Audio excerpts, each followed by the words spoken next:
Morning FO Editor-in-Chief Aaron Schatz, NFL contributing writer Bryan Knowles. Gentlemen, how are we doing today? Good. Yeah, I'm hanging in there. doing well. I have a Patriots victory to celebrate, even if they did not Woohoo! play very well and nobody else in the country enjoyed watching it. No, Good. our good friend and colleague Mike Tenier, I believe, is currently watching this game and live tweeting his thoughts, and it's no fun for him, but great fun for the rest of us. Yes. But I don't think we're going to talk about that much today. The theme of today's show here in the FO Data Show is that it's kind of separation season, as we have a clear, I believe, top 7 teams that are kind of separated themselves as the most realistic Super Bowl contenders, which we're going to talk about here one at a time. The first of which is the Philadelphia Eagles, who for a long time this year they were the last undefeated team, and then I think they were the only one-loss team, but they were not necessarily number one in our rankings. Well, that has now changed. Philadelphia Eagles, your number one team in DVOA after 14 weeks. Bryan, talk to me a little bit about what these Eagles are doing. The Eagles obviously been very good all season long, but their offense has kicked it into another gear over the past 3 weeks. Since week 12, they are leading the league with about a 34% offensive DVOA. They also lead the league in scoring at 41 points per game and yards and pretty much any other metric you want to measure teams by over the past 3 weeks. It's not like they were bad or anything before that. They were at 20%. They were, in the top 3. But they have really, over the past 3 weeks, they have kind of kicked things up into where instead of just being a good team, like, oh, that's a very good offensive team. The number one offense and running on first down by over 10 percentage points. They just keep getting ahead of the sticks and pounding people over and over and over again in like demoralizing fashion, which is what you want to see for a Super Bowl contender. You want to see them just destroying other teams, and the Eagles are kind of finally kicking into full gear there. Jalen Hurts is now your current favorite for MVP because he's taken a step forward, and everyone else has kind of taken a step back over the past month. He's he's on pace to be the first player in NFL history with 50 pass attempts and 150 carries, when he's doing it with incredible efficiency on both the running and the passing game. And just the Eagles are clicking on all cylinders. I don't quite get the Hurts as MVP favorite thing. I just feel like the Eagles are much more of a well-rounded team, whereas the Chiefs are much more carried by one guy. Like, it's not best player on best team, it's most valuable play. Like, who's the best player? Who's the most important player on the Eagles? It's Jalen Hurts. But who's the most valuable player in the league? It's Patrick Mahomes. Come on. I think I would agree with that in general, and especially because the Eagles do spread things out so much. Like, they're the only team in the league with 3 different players with 10 or more touchdowns from scrimmage in Hurts, Miles Sanders, and AJ Brown. Well, so they have a number of superstars all doing well. Well, yes, it seems like the entire Chiefs offense is Mahomes going to do something great? Okay, good, well done. Right. And not only is that the entire Chiefs offense, their defense sucks. Yes. Whereas the Eagles defense is very good. They are the only team to have 5 players who have 5 or more sacks. They had 7 sacks against the Giants. They're only 7th in defensive DVOA, but that's just because their run defense was below average. And even their run defense has been much better now that they have Jordan Davis back, and they have Linval Joseph, and they have Ndamukong Suh, and they have a bunch of guys they can rotate in the middle of that defense to stop the run. Also, when your offense is putting up 41 points per game, your opponents aren't running on you that much, so that your run defense doesn't matter quite so much. This is the theory of the Kansas City Chiefs for the last 4 years. So, yeah.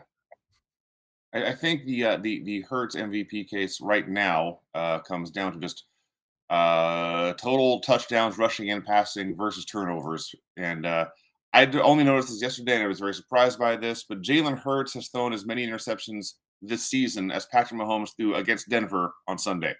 So he's doing a fantastic job of protecting the ball. And he has fewer negatives than Mahomes. He just has also fewer super positives, and he's just getting more help.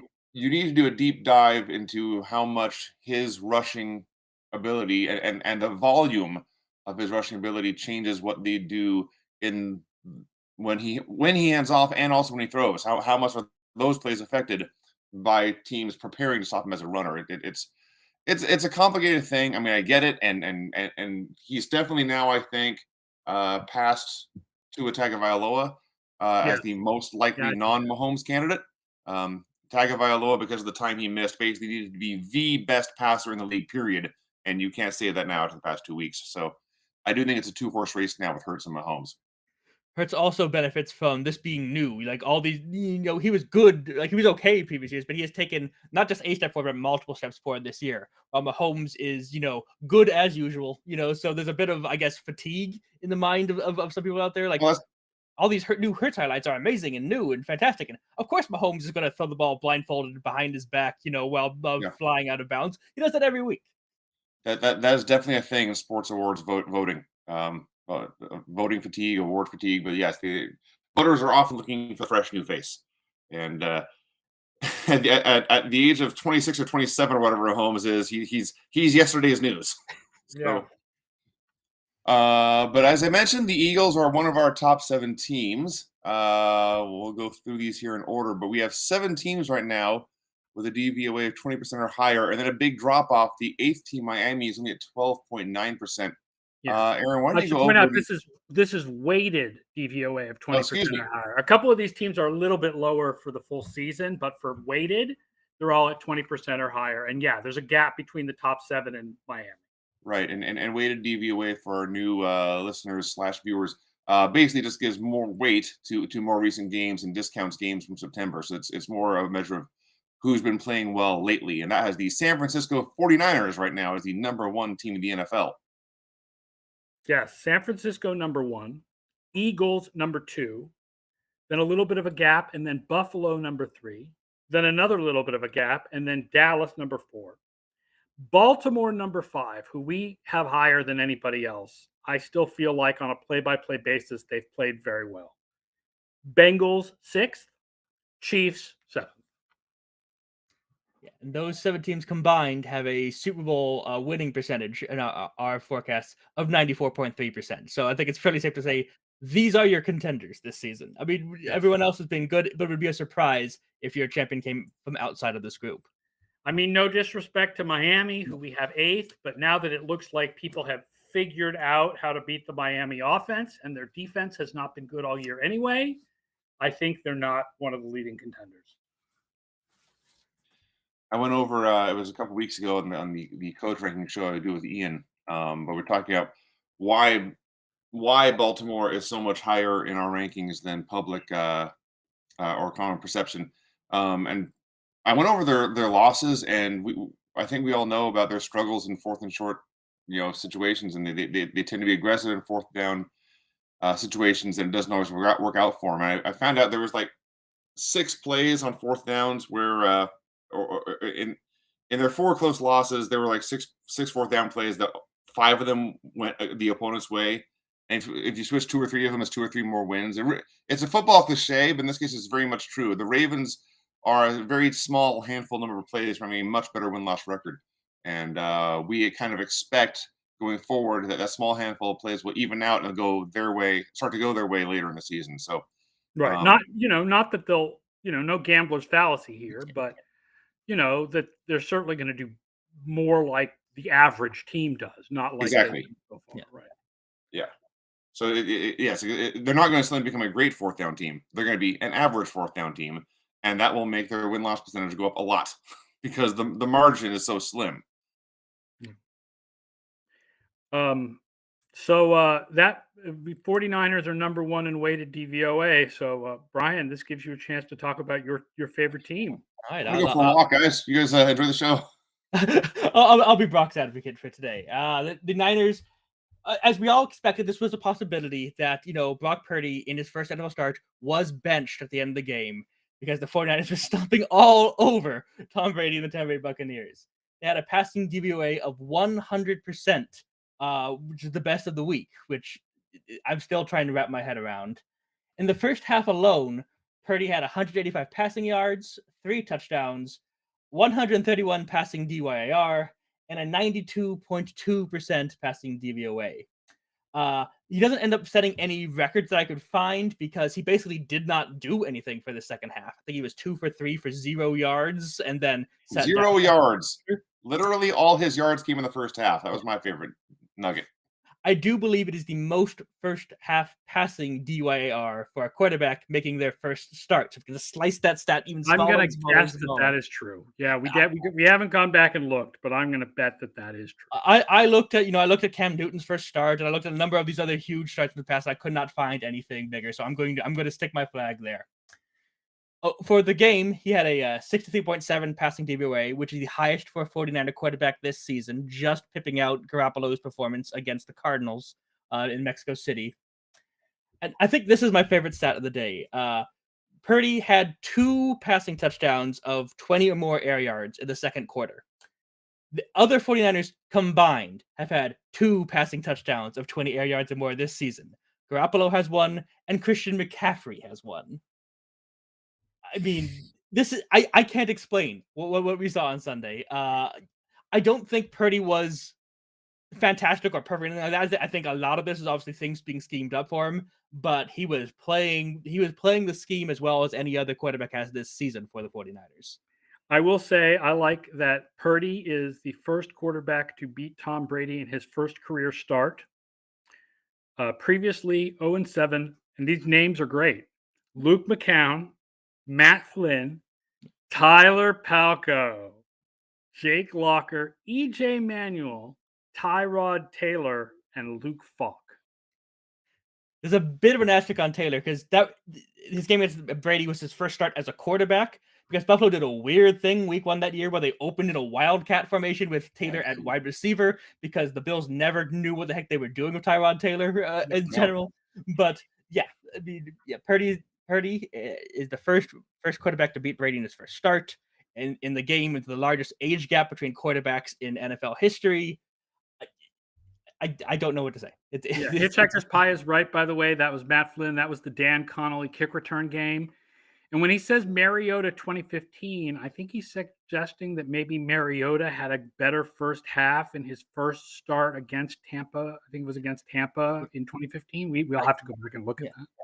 I don't believe he did. I believe I checked that one, and he might get over when you include rushing. I didn't check rushing as well, so maybe combined that gets over. 49ers defense is the first in DVOA since week 8. It's first overall if you leave out the Chiefs game week 7 where they got destroyed. Although there's an interesting defensive split by down. And remember, this is my advertisement. You can get all the defensive splits by down in the FO Plus database by becoming an FO Plus subscriber. The 49ers are the number 1 defense on first down, number 6 on second down, and only 15th on third and fourth down. That does check out the subjective experience of watching them. So often it's a big sack on first down and then a miracle reception on third and 12. It's like, okay, well, we'll do it again. Yeah. There's a 49ers thing, and maybe it's a scheme thing, I'm not sure, but last year they were very good overall, except terrible against deep passes. They were 30 next to last or second to last against deep passes, I think. This year it's not quite that bad, but 6th in DVOA against, excuse me, that's middle of the field. 2nd in DVOA against short passes, only 21st against deep passes. So they will allow chunk plays. It's the closest thing they have to a weakness in their armor. Yeah, a lot of that, they have so much talent and money and capital in that defensive line that if they get held, if they get blocked and you give them time, the cornerbacks are certainly better than they were last year, but you can get open against them. So we have a note here on Tom Brady and Tua Tagovailoa, 2 guys who avoided interceptions all year, except when they played the 49ers. Yeah, they both had 3 interceptions all year headed into their games against the 49ers, and then 2 picks each when they played San Francisco's defense. That's the real takeaway, I think, from their search here, is that the defense has been so incredibly good that the offense only has to be all right in order for them to keep being up here. And instead, it's been awesome. Yes, especially against Arizona and then against Tampa. So. Yeah, I can't explain that. They have the highest variance in the league, which is you should be expected when you've started 3 different quarterbacks over the course of the year. Right, and we had 1 game in a monsoon in week 1. And that too. So you mentioned the 49ers are number 1 in weighted DVOA, and that's because of the top 5 games teams played this season. The 49ers have 2 of them in the past 4 weeks. Yes. Yeah, this week's win over the Buccaneers was the 5th best of the year, while the Mexico City win of the Cardinals was the fourth best of the year, both at about 84% DVOA. They're also involved in the best DVOA game of the year. They just didn't win that one. The Chiefs were at 130% when they destroyed the Niners in the second half. 49ers are at about minus 70% for that game. Yeah. Yeah, I mean, Mahomes is good. He's not that good. That second half was a drubbing in every way possible. So again, high variance. Normally, weighted DVOA has slightly higher correlated with playoff success than regular DVOA. Yes. Slightly. It's hard for me to really say that about the 49ers just because their roster has changed so much from all the injuries and whatnot. The fact that, the Purdy is different than Garoppolo is different than Lance. Now Debo but also no Debo until the playoffs. Yeah. They now saying he might come back by the regular season as the injury apparently gets less severe every time they glance at it, which is amazing because I was sure when he was like sobbing me taking off the card that was it. He was done. He was out for the entire year. But now they're saying, oh no, he's got a minor knee sprain and a little bit of ankle sprain. He could be back in 2 weeks, which there's no reason for him to be back in 2 weeks because it's likely the Niners are going to be locked into the second or third seed. Sit him, rest him, let him be healthy for the playoffs. It's just astonishing that it's not as bad as it originally looked. Because I thought that was a season ender. Absolutely. Wasn't there a story 2 or 3 weeks ago where former 49ers running back Raheem Mostert was accusing the team of trying to rush him back from injury when he played there? Yep. And don't the 49ers rank high in adjusted games lost every single season? Yep. I would be very careful and delicate. I'd say, Debo, let's just ice up. Yeah, maybe play like a quarter or a half in week 18 just to get back into shape. But sure, get back into a game routine. Get used to suiting up and warming up, preparing, and getting a few snaps and getting off the field. Yeah, I think there's something to that. But this 17 game season, 7-team playoff field, it encourages teams to not ride their players into the ground so much. So the 49ers should not ride their players into the ground if they don't have to. It's also worth noting, we're talking about 49ers and injuries, that Brock Purdy is day-to-day at the moment with a strained oblique. That's right. They do looking at starter number 4 against the Seattle Seahawks on Thursday night. We expect Purdy to play, but this could be... It's theoretical we could see Josh Johnson and Nate Gray on Thursday Night Football if the worst comes to worst. And I believe the 49ers would still be favored at this point. Because the Seahawks can't stop any running game at all, and the 49ers are still really good at running. Yes. So if the Niners win on Thursday, they will be the second team to clinch a playoff berth this season. They'll clinch the division, I think, right? Yeah, they'll clinch the division if they beat the Seahawks this week. And then Seattle will be not quite dead in the water, but desperately trying to make it ground to the wild card race. So we've talked about the 49ers. We talked about a little bit about the Eagles. Talk about some of these other teams here in the top 7, the Bills and Cowboys and Chiefs, who are great teams, or at least very, very good teams this year, who were maybe not so great in recent weeks. Yeah, I mean, they all won last week, but they all came out of it with a little bit of, negativity, a little bit of problems. Like the Bills, we nearly had the first scoreless half. I think it was in 15 years, first scoreless first half in nearly 15 years between the Bills and the Jets, as neither offense could get anything going. I mean, the Bills are still the only team in the top 5 in both offensive and defensive DVOA, but they've dropped a little bit in the past couple weeks as they still haven't kind of recaptured that early season form where they look like they could beat anyone at any time. Josh Allen, his passing DVOA before the bye was at 29%. Since the bye, it's at negative 3%. I think that is the receivers are not playing up to quality. Like Gabriel Davis has not had big games, and Isaiah McKenzie, except against the Patriots, has not had big games, which is why they've brought Cole Beasley back. And bringing Cole Beasley back to this point indicates that there's a bit of a problem going on there, because this is not something you want to be adding in the middle. He's not so good that this is not Odell Beckham. This is not or something like that coming in. No. This is a we are this is not Odell Beckham. Yeah. I still think the Bills are going to regain that form. I still have trust in Josh Allen that he's not going to turn back to to rookie year Josh Allen or anything like that. But it's been a disquieting couple months for Bills fans, I think. Again, when you see stats like this, I don't understand why we always talk about Mahomes and Allen in one breath. Yeah. There's a difference. Mahomes doesn't dip like this. Yeah, absolutely. Allen has these dips. He has these great games where he seems supernatural, and then he has these dips. Mahomes doesn't have the dips. That's why I think it goes back to the voter fatigue / award fatigue we were talking about. People.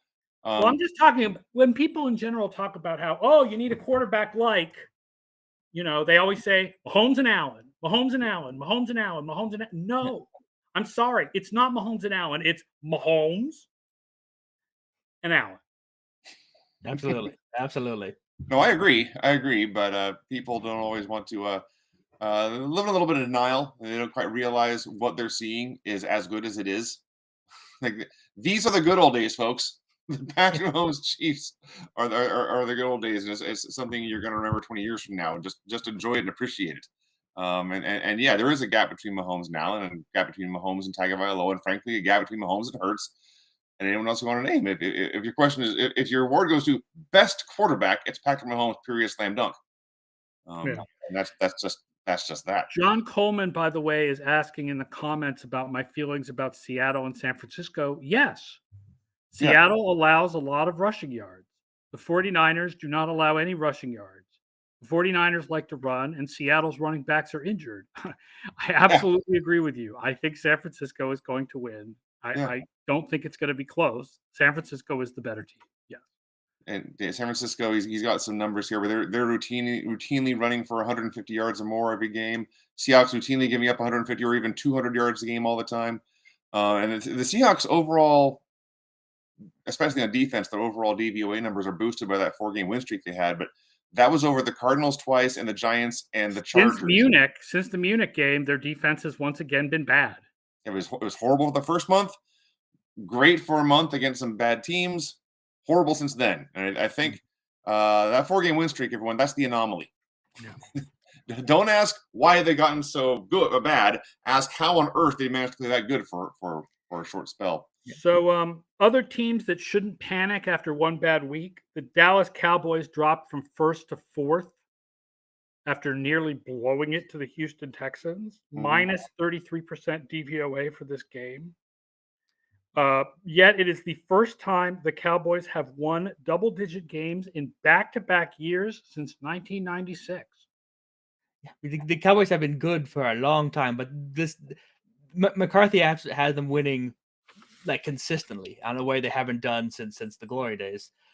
But man, because remember if you're a Cowboys fan, your number one feeling always has to be like, we're going to be let down in the biggest moments, because that's been the experience of being a Cowboys fan for 2 decades now. Nothing's going to change that until it doesn't happen. Exactly. And watching nearly lose as a 17-point favorite to the Houston Texans, where the Texans were one failed 4th down conversion away from winning that game.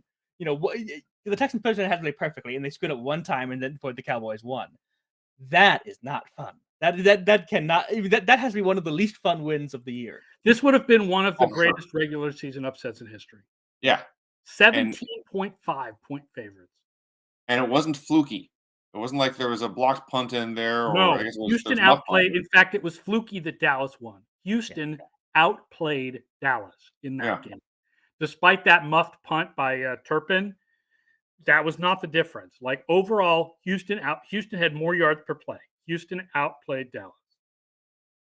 And they had the failed 4th down run. With a chance to ice the game, they went for the touchdowns to the field goal, which even in hindsight we can say is the right move, because Dallas did in fact score a touchdown. So field goal there would not have won the game for Houston, but that's really it. They had 1st and goal, I think, at the 8, and handed off to Dameon Pierce 4 times and did not score, and that left Dallas an opening, and Dallas did what they needed to do. Yeah, you got to tip your hat when the other team goes a 98-yard game-winning touchdown. I mean, that is a drive. Houston's post-game win expectancy was Houston 90%. Oh, yeah, that's high. Yeah, this was not a fluky game. Houston outplayed Dallas. Yeah, in many ways, it's the best possible result for Houston. You look good, you have a good time, and you don't hurt your draft position. So I mean, that's fantastic for Bryce Young, ladies and gentlemen. Bryce. Another team high in our rankings had a bad week, had another ugly win, the Kansas City Chiefs. The high in our rankings, but higher pretty much everywhere else, because we don't like their defense. It's not just defense, because if you look at EPA per play compared to us, they also have their defense down around 25th, I think. The difference is third downs in the first 6 weeks of the season. For some reason, we have them rated a lot lower. Like, we have them as the best team on third downs in the first 6 weeks of the season, whereas like EPA has them as the greatest achievement by human beings in the history of humanity. I see. Was the Kansas City Chiefs on third downs in the first 6 weeks of the season. Like, they discovered fusion reaction. Wow. Like, it's just the first 6 weeks and it's just third downs, but for some reason, other metrics that are all based on EPA think that was the greatest thing ever, and we don't. So that's like actually the biggest difference between us and everyone else. Is that offense, defense, or both? Offense. Interesting. Offense. Because if you look at the first 6 weeks of the season, we have their offense at the top of the league, and EPA has their offense like the greatest offense of all time. Okay. Yeah, that's in the eye test. They were very, very good. Don't get us wrong, but I think it's a little weird. I agree. Yeah. I think overall, I think the Chiefs are a very good team. I think the Chiefs could definitely win the Super Bowl. I don't understand why not everybody. I don't understand why a lot of people feels like they are clearly the best team in the league. They keep doing things like this. Yeah. They keep doing things like 34-28 over a bad team. They're not the best team in the league. They're a very good team with a good chance of winning it all. I know there is this. I hesitate to even call it a theory going around. Like this belief by a large number of fans that the Chiefs just coast through the regular season because they know they can turn it on just like that. Right. That was the theory in 2020. Yeah. And then they went into the Super Bowl. And then they got spanked. Yeah. Also, like, I know, the offensive line was hurt. I know the offensive line was hurt in that game. Whatever. They got spanked. It proved that they're not invulnerable. Everybody said invulnerable. They're invulnerable. They're inevitable. They're like Thanos. The Chiefs are going to win it all. It's not inevitable. They're not the best team in the league this year. They're a very good team with a good chance to win it all. I'm not going to be proven wrong if they win it all because they're a very good team. But they are not playing like the best team in the league. All that being said, I'm more terrified of the Chiefs than I am of almost any other team because Patrick Mahomes can do anything at any point in time and is the best quarterback in football, as we keep saying. I just feel like you can do anything on their defense in return. This is very true. Broncos scored 28 points. I believe that was the most this season. The Denver Broncos scored 28 points, everyone. I was expecting coming here with all kinds of stats about how good the Broncos game was offensively, but no, they had some terrible interceptions. And the Chiefs' defense, as previously stated, is garbage. So, yeah. Andy Reid now has 10 or more wins in 17 seasons. Only Don Shula and Bill Belichick have done it more often. Andy Reid should be in that same conversation when we talk about the very best coaches of all time. And I feel like he doesn't quite get into that tier when people talk about. I don't think he's quite in that tier. Yeah, I think he's in the second tier. I mean, yes, he's not on a Mount Rushmore or however you want to phrase it. But he's not in like the fifth tier. Yeah, and I think that he doesn't quite get enough praise into the I see people like still thinking like, is he a Hall of Fame coach? I see that debate sometimes around like. Reid has been consistently one of the best coaches in the league for a generation. As soon as he retires, he'll go in. Yeah, I did not realize. I don't pay a lot of attention to the Hall of Fame these days, but I did not realize that was a debate. I don't know what the argument against him would be. Yeah, he only won one Super Bowl. Yes, that seems like a bad argument to me. I fully agree, but they want a fish full of rings, or a cool hat or something. I don't know. Well, there's a lot to be said for a good cool hat these days. Yeah. Just looking over these Broncos stats, I think maybe people don't realize just how much difficulty they've had scoring points this year. 28 points against Kansas City, most they've scored all season, including 21 in the first half. They've only scored 21 in a game 2 other times. They had 23 against Las Vegas in Week 4, 21 against Jacksonville in Week 8, and oh, by the way, when they score 21 or more points, they're 1-2. Still last in points per game, not last in offensive DVOA because a lot of this suggests they have no idea what to do in the red zone. But I'm still holding out hope that they can have the fewest points scored and the fewest points allowed, but the defense has just fallen off Yeah, over the the past defense has month. really fallen off in the last few weeks. There's still a chance, but the defense is going to have to really step it up over the last 4 weeks if they're going to achieve that particular random goal of mine. You can do it, Broncos. Avoid the end zone at all costs. Well, the good news, Brian, they're very good at that. They've had 10 games where they scored 16 points or less, and 3 of those were in overtime. So they had extra chances to score. So, yeah, this Denver offense, no bueno. Just zero bueno. Enjoy them on Christmas Day, folks. Yeah. Baker Mayfield, Brett Rippon maybe on Christmas Day. We have that to look forward to. Speaking of other teams that better than the Broncos, but not as good as their record, the Minnesota Vikings. Yep. Yeah. Bill Walsh once had a quote that there are only 8 teams in any given year that you have to worry about, and by record, the Minnesota Vikings would be the 8th team to join our top 7. That's only by record. They're 10-3 with a negative 7% DVOA. This is our weekly "the Vikings are terrible" stat. They are the first team in history to be 10-3 with a negative DVOA. I believe the previous record was at like 5% by the Cardinals in the 2000s. The previous record was like plus 2% by the 2014 Cardinals, where Carson Palmer got injured halfway through the season. That's the one. The Vikings allowed 464 yards against the Detroit Lions. And while the Lions have a very prolific offense, this is becoming a pattern for the Vikings. It's the 5th straight game in which they've allowed at least 400 yards. That's a franchise record. They have a defensive DVOA of 12.2% over the last 5 weeks, as everyone and anyone is running up major yards on the Vikings. I like the list of the 10 teams with 10 wins, point differential. Eagles plus 138, Bills plus 132, Cowboys plus 131, Vikings minus 1. It's just insane. They have the worst point differential than the Jaguars, who are on life support in the AFC South, and they have a worse point differential than the Lions, who all of a sudden are sneaking in there at the very bottom of the NFC playoff picture. They're not dead. They've been the second best team by DVOA behind the 49ers over the last 4 weeks at 36.4%. Yeah. If the Seahawks keep floundering, if someone loses the Giants-Commanders game, which, as we learned last week, is not necessarily a given, but there is an opening if they can keep things going. Yeah, it's someone asked me. I posted the playoff chances if depending on who wins that game, and someone said, "What if they tie again?" I'm sorry, ties are not in the simulator. There are I crunch all these playoff scenarios every week, and there are a bunch of scenarios this week that are, this will happen, assuming there's a winner on Sunday night, assuming somebody wins. Doesn't matter who, but it's like, I guess I have to write that down now because we all saw.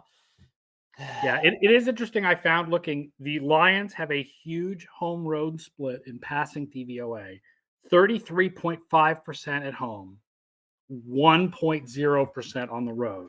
And that is adjusting for indoors. And it's worth noting that 3 of their 4 final games are on the road. So if they are going to make this late desperation playoff push, they're going to have to improve that split. Yes. John Coleman is talking a lot in the comments about Tua Tagovailoa having to play in snow, on the possibility that he'll have to play in snow on Saturday night. Yeah. I don't feel good about Tua and the offense that has been discovered how to beat it against the Bills in the Bills defense with everyone except Von Miller healthy in the snow. Yeah, I don't feel good about it. They brought heaters to the sideline in Los Angeles in a at least half indoor stadium. Yeah. I think often warm weather, cold weather teams are a bit overstated. I don't think this is overstated. I think the Dolphins are not going to have a good time. Well, it's also going to be very, very cold weather too. This isn't like a 40-degree day, I don't think. Mm-hmm. No, it's going to be like 19 or something, 20, 25. So we are kind of bouncing around a lot. I do want to say a couple things about Minnesota and Detroit. Usually, when you have a team with a stellar win-loss record and not so good in the advanced stats, we're kind of the voice in the dark shouting that this team is not as good as they appear to be, and it's not necessarily a common opinion. Minnesota is the first team I can remember that fits this kind of profile where the general public seems aware they're not as good as their record. They were underdogs. This is the triumph of advanced stats in the media. And there's no question this is hugely different than what we went through with like the Atlanta Falcons in whatever year that was, 2006, or the Panthers in 2003, or teams from the early days of Football Outsiders. Like, there is a demonstrable difference in how people. Some of it is Vegas. Yeah. Vegas is smarter now than Vegas was 20 years ago to make Minnesota the underdog against the Jets and the underdog against the Lions, but they're the favorites this week against the Colts. Well, they're not a horrible team. They're just not as good as their record suggests. Right. But I saw Robert Griffin was noting that, hey, they won a lot of games, but they've let up more points than they allow. That sounds like, they've allowed more points than they've scored. That's not a good team right there. So it's changing. It's changing. People are talking about point differential more than they ever have before. People meaning not just advanced stats nerds, but people like Robert Griffin. Yep. And on Detroit, people are kind of wondering how this is all getting done. How is this team suddenly winning so many games? I can't help but note here that Detroit Lions quarterback Jared Goff, third in the league in DYAR, fourth in DVOA, and one of those guys above him in DVOA is Jimmy Garoppolo. So he has been the quarterback of maybe the NFC's best passing attack all season.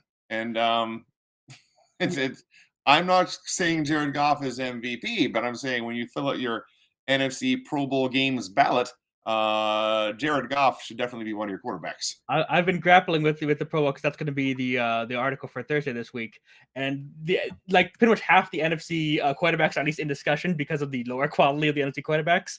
But yeah, Goff seems like as good a choice as anyone else at the very least, and as prolific as can be. I will say this, which is, first of all, I think it's a great argument for Ben Johnson as assistant coach of the year. He's their offensive coordinator. Hitchhiker Pie points out there's a very wide disparity between PFF grades and production by DYAR, and I understand that. I mean, one is production, and the other one is sort of grading opinion. Watching film and grading how well they think he's throwing and whatever. I will note a little secret. I haven't ever had time to put the dome, not dome adjustments in the individual stats. That is why Goff comes out a little higher in individual stats than he does the Lions do in team DVOA. So Goff would be a little bit lower if you did adjust for what he's done indoors versus outdoors. Okay. But he would still be like third or fourth in the league. I think he would still be. There's a pretty big gap here. It's a pretty big gap between him and like fourth or fifth. So, it doesn't change the fact that he's having a really, really productive season. It's Mahomes and DYR. Mahomes number one with about 1,300. Then a bit of a drop off. Tagovailoa and Goff are tied with about 1,100 and about 1,000, and that's also considering Tagovailoa missed some time. But there's a big drop off to Josh Allen at fourth with 800. So.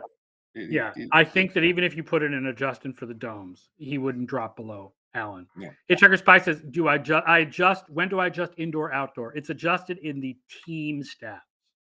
And I don't remember exactly because the adjustment is based on down and distances, not just indoor, outdoor. So I can't say the typical dome quarterback is X. I don't know exactly. No, it's like one or two, maybe like 2%, maybe like 2% passing DVOA in the team stats, something like that. The one thing while we're on quarterback DVOA, Jimmy Garoppolo rose to second place this week. I have a little bit. If Tua keeps falling, there's an outside chance that Garoppolo will end up leading the league in passing DVOA this season, despite being lost for the year. So I've got to get my fingers crossed for that because that'd be a funny story. That'd be a fun one to look back and go, how the heck did this happen? Like the year Case Keenum left the league. Exactly. A free agent quarterback led the league in DVOA. That's a story. That's going to be that'd be interesting. When Michael Jordan was playing his last season with the Washington Wizards and was not the same Michael Jordan he had been, and his career scoring average kept dropping. And as one writer put it, because if it kept dropping, he would fall below Wilt Chamberlain. And as one writer noted, his season is going so bad, his career record is about to be passed by a dead man. Yeah. And just to answer Hitchhiker's Pie, at some point, I'm going to add the dome adjustments into the individual stats, and it might even be this offseason. So I'm playing around with it a little bit. So it's coming. Moving on, we talked about the Chiefs, but pardon me, the Dolphins. I forgot what team he's on now. Tyreek Hill, everyone, continues to do things we have not seen before. This is a stat that really shocked me when it came on Sunday night, because I assumed that the answer to it would have been Gale Sayers or something.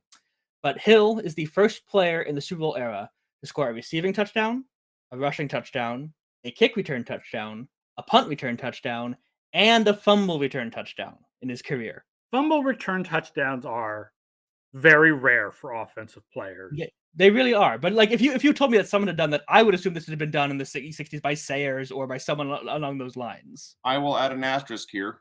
I am pretty sure that if you include the postseason, Deion Sanders has done this. I'm pretty sure he had a rushing touchdown for Dallas in a playoff game against Green Bay, and I know he had all the others. So that's interesting. You might be right about that. Yeah.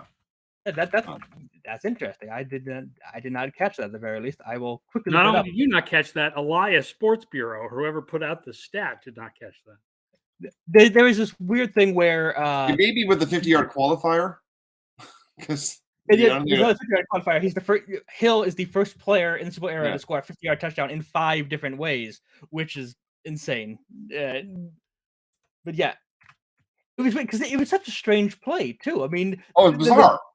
Like the ball should have been down at least twice before Hill got to it.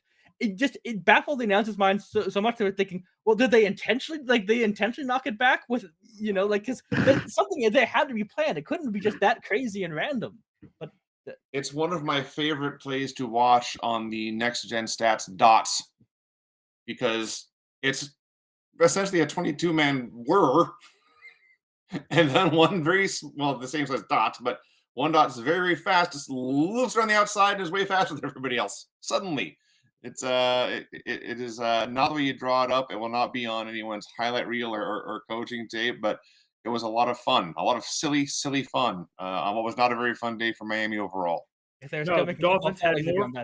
Dolphins had more first half yards on the fumble recovery than they had on offense. And I just looked it up, Vince. You are correct. Deion Sanders had a rushing touchdown in the 1995 playoffs against the Eagles, which makes him have all those 5. Yes, against the Eagles, and he also now has all 5 of those touchdowns, plus the 6th one of the interception return, which Tyreek Hill has not yet done. John Coleman says Kyler is done for the year. With the eye test, it looks like Colt McCoy is actually better. Yes, the Cardinals actually have a better DVOA this year in Colt McCoy's 3 games than they do in Kyler Murray's 10 games. Slightly, by 2%. Yeah, and I think McCoy won some games as a starter the year before too. Yep. So, I still think you'd rather have Kyler than McCoy, but the drop off is not as big. Yeah. And the drop off suggests the drop off is not as big as it usually is. It's certainly not as big of a drop off as you would hope from a quarterback and a coach who just signed a massive extension this offseason. That also is true. Yeah, you would hope that they would be significantly better than Colt McCoy. Nothing in Arizona has gone according to plan, and everything needs to be reevaluated. But yeah, I don't think it's controversial to say the team that has won. I think they won 4 games this year. Their quarterback has not played very well. No, badly. That's fair to say. All right, before we wrap things up here, just a couple of playoff scenarios as we're now getting to the point where teams are starting to see their seasons end. Yeah, at the moment, only 3 teams are mathematically out. So unless you are a Texans fan or a Broncos fan or a Bears fan, you still have hope, technically, a little bit, tiny bit. But the Cardinals, Rams, Saints, Raiders, Browns, Steelers, and Colts could all be officially knocked out this week. So the last chance saloon for some of the worst teams in the league there. Meanwhile, the Cowboys, Vikings, Niners, Bills, and Chiefs can all officially punch their playoff ticket, as we all expect them to do. That wraps off every single one of our top 7 teams, except for the Ravens, who are in a tough battle with the Bengals atop the AFC North and are without their starting quarterback for at least another week or 2.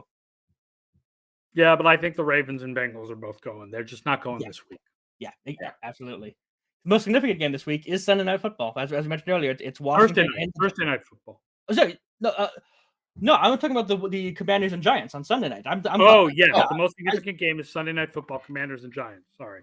Yeah, because again, assuming there's a winner, the winner of that game is going to be at 85 to 90% chance to make the playoffs, and the loser is going to be from 25 or 30% chance to make the playoffs. This is it's not quite a win and in game, but it's about the closest you're going to get, in the middle of December. It Basically, huge. the winner is probably in, and the loser has to compete with Seattle and Detroit. Yeah. Yeah. That is a good way to simplify that. Well, I think that then is going to do it for this week. I do want to thank all our listeners for joining in. I also want to thank our friends at Underdog Fantasy.